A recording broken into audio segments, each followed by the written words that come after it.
வேலைக்கிழமை இன்னைக்கு சப்போட்டா ஜூஸ்.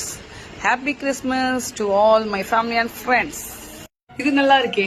சர்ச்சில் ஐயப்ப மாலை போட்டு போனவங்களை பார்த்துருக்கேன். அதுக்கப்புறம் முஸ்லிம்ஸ்லாம் நிறைய ஐயப்ப மாலை போட்டவங்களுக்கு எல்லாமே சாப்பாடுலாம் பரிமாறி அதை சந்தோஷப்படுத்தியிருக்காங்க.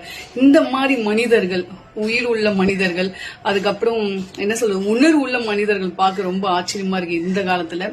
ஏன்னா இந்த வருஷம் ஆணவ படுகொலை அப்படின்றது எவ்வளவு இருக்கு, அதுக்கப்புறம் ரிலிஜன் மாதிரி கல்யாணம் பண்ணாங்க, எவ்வளவு நடந்திருக்கு இந்த வருஷம் பார்த்தோம்னா நிறைய இருக்கு.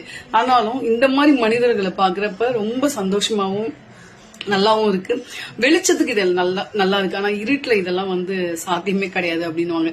ஏன்னா நீ நல்லா இருக்கியா, நல்லா இருக்கு, நான் நல்லா இருக்கேன், நான் நல்லா இருக்கேன் அப்படின்னு தான். ஆனா இது ஒரு காலகட்டத்துக்கு அப்புறம் இந்த ஜாதி, அதுக்கப்புறம் இந்த ரிலிஜியன் அப்படின்னு ஒரு காதல் அப்படின்னு வந்ததுன்னா, கல்யாணம் வந்ததுன்னா இது அலோட் பண்ண மாட்டாங்க. இது மேலோட்ட பார்வையில இது எல்லாமே பார்க்க நல்லா இருக்கும். இது காதலோ இல்ல கல்யாணம் போனா இத உரிமையாவும் உறவாவும் எடுத்துக்க போறது இல்ல. நான் சொன்ன மாதிரிதான், நீ நல்லா இருக்கியா, நான் நல்லா இருக்கேன், நான் நல்லா இருக்கேன், நல்லா இருக்கேன், அந்த மாதிரி எடுத்துட்டு போறது தான் இப்போ சகஜமா இருக்கு.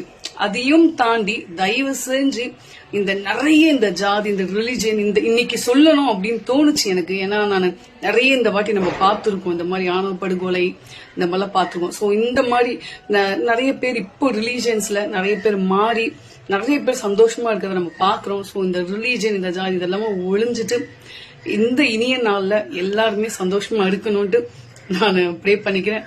அதுவும் இல்லாத very happy Christmas to all my family and friends. Love you all.